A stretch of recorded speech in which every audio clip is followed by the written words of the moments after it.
നമസ്കാരം. തീർത്ഥയാത്ര എന്ന എന്റെ യൂട്യൂബ് ചാനലിലേക്ക് ഏവർക്കും ഹൃദ്യമായ സ്വാഗതം.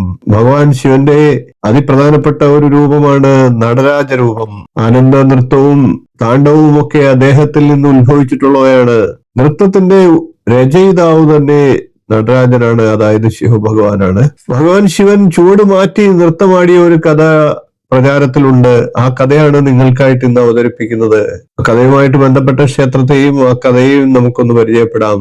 മധുര മീനാക്ഷി സുന്ദരേശ്വര ക്ഷേത്രത്തിലെ നടരാജ സഭകളെ വള്ളി സഭ എന്നാണ് വിളിക്കുന്നത്. ആ സന്നിധിയിൽ പ്രവേശിക്കുന്ന ഉടൻ തന്നെ നമുക്ക് നടരാജനായിട്ടുള്ള ശിവഭഗവാൻ ഇടതുകാൽ നിലത്തൂന്നിക്കൊണ്ട് വലതുകാൽ ഉയർത്തിക്കൊണ്ട് നൃത്തമാടുന്ന രൂപത്തെ നമുക്ക് ദർശിക്കാനായിട്ട് സാധിക്കും. നിങ്ങൾ ആ സഭയിൽ എപ്പോഴെങ്കിലും പോയിട്ടുണ്ടെങ്കിൽ നിരവധിയായിട്ടുള്ള ശിവഭഗവാന്റെ നൃത്തരൂപങ്ങൾ അവിടെ പ്രദർശിപ്പിച്ചിട്ടുണ്ട്. എന്നാൽ അതിൽ നിന്ന് വ്യത്യസ്ത രൂപമാണ് ഈ നടരാജ വിഗ്രഹം. അവിടെ ആ വിഗ്രഹത്തിന് ഇടതുകാലാണ് താഴെ അമർത്തി വലതുകാൽ ഉയർത്തിയുള്ള നൃത്തമാണ്. എല്ലാ ക്ഷേത്രത്തിലെയും നടരാജ വിഗ്രഹത്തിന് വലതുകാൽ താഴെ വെച്ചുകൊണ്ട് ഇടതുകാൽ ഉയർത്തിയുള്ള രൂപത്തിലാണ് നമുക്ക് ദർശിക്കാനാവുക.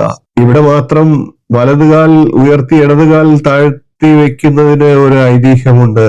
ഒരിക്കൽ മധുര ഭരിച്ചിരുന്ന പാണ്ഡ്യരാജാവ് നൃത്തകല അഭ്യസിക്കുകയുണ്ടായി. അതിനുശേഷം തന്റെ നൃത്താഭ്യാസം പൂർത്തിയായതിനെ നന്ദി പറയുവാനായിട്ട് അദ്ദേഹം ക്ഷേത്രത്തിലെ നടരാജനെ ദർശിക്കാനായിട്ടെത്തി. ഈശ്വര, നൃത്തം അഭ്യസിച്ചു തുടങ്ങിയപ്പോഴാണ് അതിന്റെ കാഠിന്യത്തെ എനിക്ക് മനസ്സിലായത്. അങ്ങനെ ഈശ്വര, നൃത്തം അഭ്യസിക്കുന്നത് തന്നെ അതികഠിനമായിട്ടുള്ളപ്പോൾ എല്ലായ്പ്പോഴും ഇടതുകാൽ ഉയർത്തി വെച്ച് വലതുകാൽ മാത്രം താഴെ വെച്ചുകൊണ്ടിരുന്ന് നൃത്തമാടിയാൽ അങ്ങേക്ക് ക്ഷീണമാകില്ലേ? അത് വലതുകാലിന് ക്ഷീണമാകില്ലേ എന്ന് പാണ്ഡ്യരാജ ഭഗവാനോടായി ചോദിച്ചു. എനിക്ക് വേണ്ടി അങ്ങ് വലതുകാൽ ഒന്ന് ഉയർത്തി നൃത്തമാടി എന്നെ അനുഗ്രഹിച്ചുകൂടായോ എന്ന് അദ്ദേഹം പ്രാർത്ഥിക്കുകയുണ്ടായി. പാണ്ഡ്യരാജാവിന്റെ ഈ അഭ്യർത്ഥന വളരെ പെട്ടെന്ന് തന്നെ അത്ഭുതകരമായിട്ടുള്ള ഒരു സംഭവത്തിന് വഴി തെളിച്ചു. പാണ്ഡ്യരാജാവ് ആവശ്യപ്പെട്ട പ്രകാരം ആ വിഗ്രഹത്തിന് പെട്ടെന്നൊരു രൂപമാറ്റം സംഭവിക്കുകയുണ്ടായി. ഇടതുകാൽ താഴെയും വലതുകാൽ മുകളിൽ ഉയർത്തിയ രീതിയിലും ആ വിഗ്രഹം മാറി എന്നുള്ളതാണ്. സാക്ഷാൽ നടരാജൻ തന്നെ തന്റെ കാലുകൾ മാറ്റി നൃത്തം ചെയ്യുകയുണ്ടായി എന്നുള്ളതാണ്. അതായത് പാണ്ഡ്യരാജാവിന്റെ ആവശ്യപ്രകാരം ഭഗവാൻ നടരാജൻ ചുവടുകൾ മാറ്റി നൃത്തമാടി എന്നുള്ളതാണ് ഈ ക്ഷേത്രത്തിലെ വിശേഷത. മധുര മീനാക്ഷി ക്ഷേത്രത്തിലെ ഈ ഇടതുകാൽ താഴ്ത്തി വെച്ചുള്ള ഭഗവാന്റെ നൃത്തമാടുന്ന രൂപം അതിവിശേഷമാണ്.